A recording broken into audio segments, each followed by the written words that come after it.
哪里扛来哦？哦，有个。在里面。啊。啊，来的比较远了。基本上。哦，好。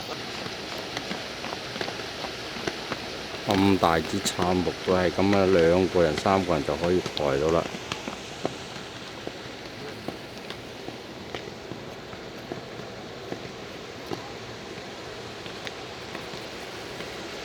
足足有30米長嘅杉木，就係咁樣啲棍咁就抬過去啦。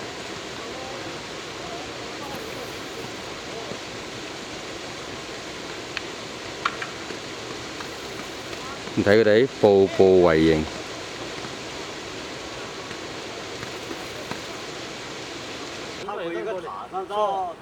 呢隻頭先挑緊木嗰條江嘅挑夫嚟嘅，佢而家過條江之後呢，所有停低喺度，抽返口煙，唞啖大氣先，繼續佢哋嘅工作。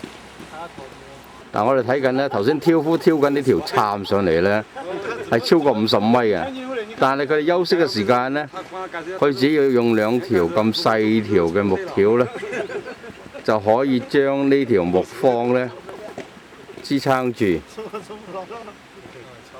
咁啊坐低嚟休息啦。呢啲證明咗呢，就係我哋中國勞動人民嘅智慧啦。你講廣東話。